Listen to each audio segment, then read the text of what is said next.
नमस्कार, जय हिंद, जय हिंदी। स्वागत है आप लोगों का हमारे यूट्यूब चैनल में। आज हम बात करने आए हैं आपसे पीजीटी, जो एकलव्य स्कूलों में पीजीटी के फॉर्म निकले हैं। फॉर्म तो निकल गए हैं टीजीटी के लिए भी। तो आज हम पीजीटी का सिलेबस डिस्कस कर रहे हैं, जिसकी कल लास्ट डेट है 31 जुलाई। और जिन्होंने फॉर्म भर दिए हैं तो बहुत अच्छी बात है, अगर नहीं भर पाए हैं तो कल तक भर लीजिएगा। बाकी जो लोग हिंदी से पीजीटी देने वाले हैं उनसे हम बात करने आए हैं, सिलेबस डिस्कस कर रहे हैं। और हमारे हिंदी के, मैंने बीपीएससी मेंस के लिए हिंदी पढ़ाई हुई थी, वो भी आपको इसमें काम आएगी। तो हमारी प्लेलिस्ट बनी हुई है, आप उसमें से हिंदी के वीडियो देख सकते हैं। और हम सिलेबस डिस्कस करें उससे पहले आपसे थोड़ा डिस्कस कर लें कि अगर आप लोग चाहते हो कि हम पीजीटी जो एकलव्य का सिलेबस है इसके आधार पर अगर आपको पढ़ाएं यूट्यूब पर, तो आप लोग हमें कमेंट्स बॉक्स में अवश्य बताइएगा। साथ ही साथ आर्मी स्कूल में भी जगह निकली हुई हैं अभी इस समय, तो सभी के लिए बहुत इम्पोर्टेंट रहेगा। और जो लोग बिहार पीसीएस के थ्रू भी पीजीटी की जगह हैं, जिन लोगों ने भरा हुआ है, अगस्त लास्ट में उसका एग्ज़ाम है। पीजीटी झारखंड का भी एग्ज़ाम होने वाला है अगले महीने तक। तो बहुत सारी जगह कुछ कॉमन चीज़ें होती हैं सिलेबस में, कुछ कुछ सिलेबस एक्स्ट्रा होता है। तो जो आपके सिलेबस का हो वो आप समझ लीजिएगा। और अगर आप लोग पढ़ना चाहते हैं, अगर आप लोग चाहते हैं कि हम यूट्यूब पर ये क्लास प्रोवाइड कराएं, तो हम आपके कमेंट्स देखकर ही ये डिसीजन लेंगे, क्योंकि हमने सामान्य हिंदी के वीडियो बनाए हुए हैं तो उस पर हमको बहुत अच्छे व्यू भी नहीं है। तो अगर आपकी इच्छा रहेगी कि हम पढ़ाएं तो हम पढ़ाएंगे। अगर आप लोग कमेंट्स बॉक्स में नहीं उस तरह का रिस्पॉन्स देंगे तो फिर हम भी क्यों मेहनत करें। बाकी आप लोग अगर देखना चाहते हैं डेमो या वो, तो बीपीएससी की क्लासेज पड़ी हैं मेंस की हिंदी की, आप वहाँ देख सकते हैं। इसमें 130 नंबर का मेन पेपर होना है। 20 नंबर की इसमें जनरल हिंदी और जनरल इंग्लिश मिला के पूछी जाएगी, यानी कि 10-10 नंबर की। उस 10-10 नंबर में आप क्वालिफाइंग केवल 40% मार्क्स आपको लाना है, यानी कि 10 में से 4 नंबर, और 10 में से 4 नंबर यानी कि 20 नंबर का है, तो आपको टोटल 8 मार्क्स लाना है।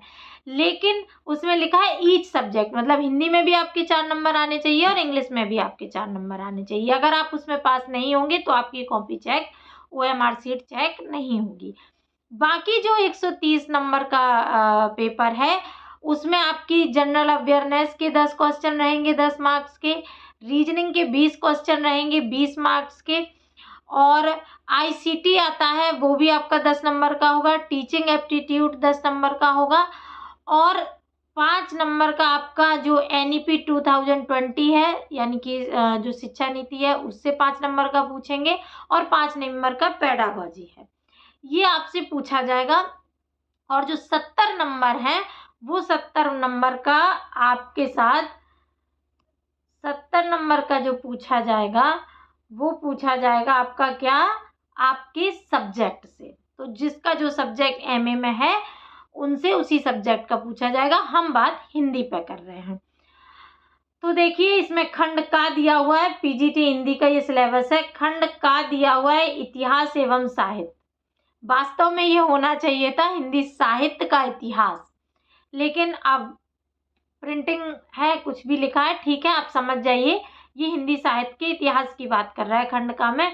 आगे दिया है हिंदी साहित्य के इतिहास का विस्तृत अध्ययन, यानी कि आप समझ जाइए सामान्य अध्ययन नहीं, विस्तृत अध्ययन, मतलब आपको हिंदी साहित्य का इतिहास विस्तृत रूप से पढ़ना है।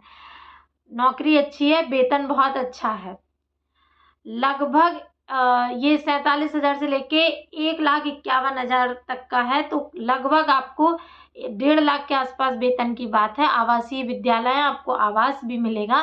तो ध्यान में रखते हुए आप इस एग्जाम को दीजिए कि आपको कितनी बढ़िया अपॉर्चुनिटी मिल रही है, ठीक है। आदिकाल से रीतिकाल तक का सिलेबस दिया हुआ है। क्या दिया, इसके अंतर्गत कालगत परिस्थितियां एवं साहित्य पर उसका प्रभाव, प्रत्येक युग की साहित्यिक प्रमुख प्रवृत्तियां, उनके रचनाकार, उनकी रचनाएं, साहित्यिक विशेषताएं एवं भाषा शैली।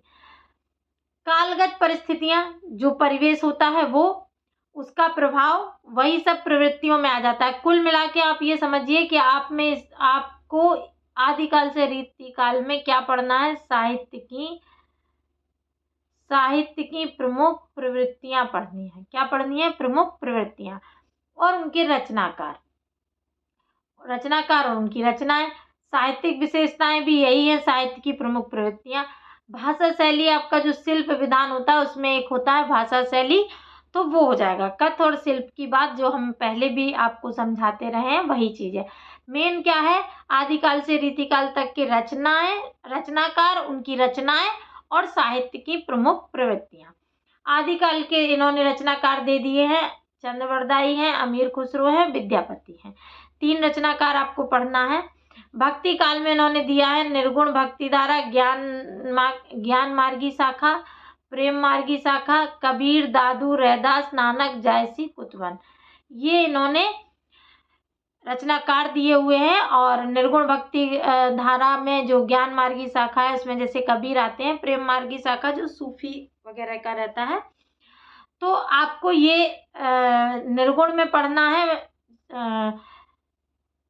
6 कवियों को, 6 रचनाकारों को। और सगुण भक्ति धारा में आपको राम भक्ति शाखा, ये औष्ण भक्ति प्रिंटिंग मिस्टेक है, ये वैष्णव भक्ति होगी। क्या होगी? वैष्णव भक्ति। चूंकि औष्ण भक्ति कुछ होती ही नहीं है तो ये वैष्णव भक्ति है। इसकी शाखा में आपको तुलसी, केशव, सूरदास, मीराबाई और अष्टछाप के कवि। अष्टछाप के कवि में मेन आपके सूरदास ही हैं और 1-2 कवि हैं इम्पोर्टेंट, वो आपको बता दिए जाएंगे वीडियो में। मीराबाई आपको पढ़ना ही है। केशव आपके भक्ति काल में भी आ जाते हैं, रीति काल में भी आ जाते हैं, तो आपको यहाँ भक्ति काल में दिया हुआ है, मतलब केशव को भी पढ़ना है। रीति काल में 3 मुख्य धाराएं हैं, रीतिबद्ध, रीति सिद्ध, रीति मुक्त। इनकी जो विशेषताएं हैं वो आपको पढ़ा दी जाएंगी। देव, घनानंद, बिहारी, मतीराम, सेनापति, भूषण और पद्माकर, ये राइटर हैं, रचनाकार हैं जिन्हें आपको जानना है। आधुनिक काल में युगीन परिस्थितियां, साहित्यिक पृष्ठभूमि, मुख्य विचारधारा, मुख्य साहित्यकार, साहित्यिक रचनाएं और विशेषताएं, भाषा शैली। इसमें भी आपको वही चीजें पढ़नी है जो आपको उसमें पढ़नी है भक्ति काल में और आदिकाल में। मेन है युगीन परिस्थितियां क्या रही, उसी के आधार पे तो विशेषताएं बनती हैं। आप युगीन परिस्थितियां जान लेंगे तभी साहित्य की विशेषताएं जान पाएंगे, तो वो चीज एक साथ हो जाएगी। प्लस रचनाकार और उनकी रचनाएं। रचनाकार आपको दिए हैं भारतेंदु युग में भारतेंदु हरिश्चंद्र, बाल मुकुंद गुप्त, बद्री नारायण चौधरी और प्रेमधन। द्विवेदी युग में महावीर प्रसाद द्विवेदी, श्रीधर पाठक, अयोध्या सिंह उपाध्याय, हरिऔध, मैथिली शरण गुप्त। छायावाद में जयशंकर प्रसाद, महादेवी वर्मा, सुमित्रा नंदन पंत, सूर्यकांत त्रिपाठी, निराला। ये 4 ही मेन है ही छायावाद में। फिर आपको प्रगतिवाद आता है। प्रगतिवाद में पंत और निराला, चूंकि सूर्यकांत त्रिपाठी, निराला और पंत ये छायावाद की कविताएं लिखते लिखते फिर आगे प्रगतिवाद की भी कविताएं लिखते हैं, तो इनको प्रगतिवाद में भी लिया गया है। मेन उनके बारे में रचनाएं और वो सेम ही रहेंगी, वो छायावाद में पढ़ लो उन्हें या इसमें प्रगतिवाद में। लेकिन प्रगतिवाद की कौन सी रचनाएं हैं ये आपको ध्यान रखना होगा। नरेंद्र शर्मा, केदारनाथ अग्रवाल, नागा अर्जुन, ये आपको पढ़ने हैं। प्रयोगवाद में मुक्तिबोध, नेमीचंद्र, भारत भूषण अग्रवाल, ये सभी नाम है। और इन नामों को पढ़ के मैं आपका समय बर्बाद नहीं करूंगी, नाम आप सिलेबस से पढ़ सकते हैं। नई कविता पढ़नी है आपको, नई कविता के कवि पढ़ना है। गद्य साहित्य का दिया है विस्तृत अध्ययन, इसमें भी वही है, उनका प्रारंभ कैसे हुआ, उनकी प्रवृत्तियां क्या है, उनके साहित्य क्या है, भाषा शैली क्या है, यही पढ़ना है। निबंध, कथा साहित्य, उपन्यास, कहानी, नाटक, एकांकी, रेखाचित्र, संस्मरण, यात्रा, वृत्तांत, आत्मकथा, जीवनी, पत्र, डायरी, आलोचना, रिपोर्टाज, सभी विधाओं का विस्तृत परिचय। यानी कि गद्य की जितनी भी विधाएं हैं सबका विस्तृत परिचय वो जानना चाह रहे हैं, तो सभी विधाओं पर जानकारी आपको चाहिए। हिंदी साहित्य में जो काव्य साहित्य पर आधारित प्रश्न होंगे उनमें इन्होंने लिखा है निम्नलिखित कवियों की प्रसिद्ध काव्य रचनाओं में से लिए गए काव्यांशों पर आधारित सप्रसंग व्याख्या, भाव सौंदर्य, शिल्प सौंदर्य और वस्तुनिष्ठ प्रश्न एवं 2 विषय परक प्रश्न। यानी कि ये जो आपका एग्जाम है एकलव्य वाला, इसमें आपको OMR के साथ साथ पेन पेपर वाला भी होगा, ठीक है। पेन पेपर वाला भी एग्जाम आपका होगा। ये बात आपको ध्यान रखनी है। जिस तरह से ये दे रहे हैं, हालांकि एग्जाम पैटर्न जो दे रहे हैं उसमें तो इन्होंने कहा है ऑब्जेक्टिव टाइप 130 प्रश्न पूछे जाएंगे आपसे और 20 प्रश्न भाषा के रहेंगे। लेकिन इसमें जो सिलेबस में ये दे रहे हैं, सिलेबस में इन्होंने जब लिखा है कि आपको विषय परक प्रश्न लिखना है, तो हो सकता है आपको लिखने के लिए भी दिया जाए। तो आप इस चीज के लिए तैयार रहिएगा कि सिर्फ ऑब्जेक्टिव नहीं, ये रिटन परीक्षा भी हो सकती है। देखो, सप्रसंग, व्याख्या, भाव सुंदर विषय प्रश्न है, एक विषय परक प्रश्न, यानी कि विषय परक प्रश्न भी पूछे जा सकते हैं। शिल्प सौंदर्य से वस्तुनिष्ठ प्रश्न होगा। तो ये चीज आपको देखना है। यहाँ फिर आपके कवि वो राइटर दिए हैं, कबीर और कवि, चूंकि काव्य पे आधारित है तो ये सारे कवि दिए हैं, उनकी प्रसिद्ध कविताएं आपको पढ़नी है जो आपने एमए के सिलेबस में पढ़ी हैं वो। बाकी आपका वही सब दिया है। भाषा शैली पर आधारित प्रश्न पूछे जाएंगे। सप्रसंग, व्याख्या पर आधारित 2 विषय परक प्रश्न होंगे। भाषा शैली पर आधारित प्रश्न होंगे। और सबसे बड़ी चीज जो इसमें आपको बतानी है वो मैं आपसे बात कर रही हूँ, इसमें विषय परक और ओएमआर वाले दोनों प्रश्नों की बात की जा रही है सिलेबस में। ये भी हो सकता है कि सिलेबस को इन्होंने रिवाइज ना किया हो, पहले का हो, लेकिन अभी आपको सिलेबस के अनुसार ही चलना होगा क्योंकि आप रिस्क नहीं ले सकते। बाकी भाषा भी दी है, भाषा आपको समझ पढ़ना है तो भाषा के 10 वीडियो ऑलरेडी मेरे उस पर डले हुए हैं इसके हिंदी भाषा के, आप वहां से देख लीजिएगा। प्री और मेंस के अनुसार पढ़ाया गया है। डिस्क्रिप्टिव भी पूछा जाएगा तो आप लिख भी पाएं, और परिभाषाएं सहज पढ़ाई गई हैं। और अगर आपको ऑब्जेक्टिव देना है तो आप ऑब्जेक्टिव के आधार पर कर पाएं। उसमें 10 वीडियो पढ़ा दिए गए हैं। बाकी जो बचा है संधियां रह गई हैं मेनली, तो संधियां और विशेषण और क्रिया इतना बचा है हिंदी में, तो वो मैं आपको जल्दी ही वीडियो प्रोवाइड करा दूंगी। बाकी आपको ये सब पद विचार, पदबंध, पद परिचय, संज्ञा, सर्वनाम और वाक्य विचार, अर्थ और रचना के आधार पर ये सब आपको पढ़ा दिया गया है। समास वगैरह भी पढ़ा दिए गए हैं। अपठित बोध भी आएगा। काव्यांश पर आधारित प्रश्न आएंगे, गद्यांश में भी आएगा। और ये जो गद्यांश में साहित्यिक वर्णनात्मक विषय है, समसामयिक विषय, वर्णनात्मक विषय, सर्जनात्मक विषय, साहित्यिक विषय, क्या क्या होता है उस तरह से पूछा जाएगा।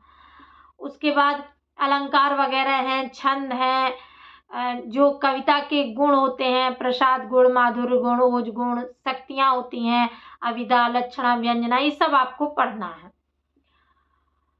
अगर आप लोग कहेंगे तो हम भी आपको पढ़ा देंगे। और ये आपका आ जाएगा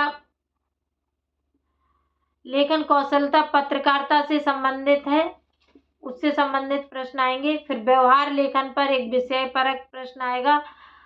और उसके बाद सर्जनात्मक लेखन एवं मौलिक अभिव्यक्ति पर एक विषय परक प्रश्न, कविता, कहानी, लघु कथा आदि पूछी जा सकती है। दिए गए विषय पर कविता, लघु कथा संबंधी मौलिक रचना, कहानी का कविता में रूपांतरण, अनुभव के आधार पर लेखन, यानी कि आपकी मौलिक, आप भी कुछ शब्दों में लिख पाए कोई कविता यदि तो वो भी आपसे पूछी जा सकती है। कहानी का कविता में रूपांतरण भी पूछा जा सकता है। कहानी दे देंगे, कहेंगे इसको कविता के फॉर्म में लिखिए, ये मैं आपको पढ़ा दूंगी, आसान हो जाएगा करने के लिए। अनुभवों के आधार पर लेखन होगा। अनुभवों के आधार पर मतलब जो आप करंट वगैरह में देखते हैं उन मुद्दों पर कुछ हो सकता है आपको लिखने को दे दिया जाए। इसमें कुछ विशेष दिया नहीं है, ये हो सकता है इस तरह दे दिया जाए। तो अगर लेखन में पूछा जाता है तो इस तरह पूछा जाएगा। वैसे परीक्षा का जो पैटर्न नोटिफिकेशन में दिया है वो ऑब्जेक्टिव टाइप दिया है, पर सिलेबस में जो दिया है तो सिलेबस में बस वस्तुनिष्ठ के साथ साथ विषय परक प्रश्न पर भी बात की गई है। तो हो सकता विषय परक प्रश्न भी आपसे पूछ लिए जाए। जो नाम थे उन्हें मैंने इसलिए नहीं पढ़ा, सूची पढ़ने से क्या है, सिलेबस तो आप भी पढ़ लेंगे। तो बस आप लोग मुझे कमेंट्स बॉक्स में इतना ही बताइएगा कि आपको यूट्यूब पर अगर हिंदी साहित्य मुझसे पढ़नी हो तो आप कमेंट्स बॉक्स में बताइएगा लिख के, तो हम आपका रेगुलर क्लास लेंगे। जैसे हमने बीपीएससी मेंस में हिंदी पढ़ाई है, हम आपको इसके लिए भी हिंदी पढ़ाएंगे, जिस तरह से इसमें प्रश्न पूछे जाएंगे। अगर आपको डेमो देखना है तो आप बीपीएससी के क्लास पढ़े हैं, प्लेलिस्ट बना हुआ है, वहाँ से देख लीजिए। अगर हिंदी भाषा आपको प्री और मेंस के हिसाब से पढ़नी है, चूँकि इसमें डिस्क्रिप्टिव भी पूछी जा सकती है, तो आप अभी 10 वीडियो हैं हिंदी भाषा के, आप वहाँ देख सकते हैं प्लेलिस्ट में। अगर आपको अच्छा लगे तो आप बताइएगा, और हमारे साथ जुड़े रहने के लिए बहुत बहुत धन्यवाद।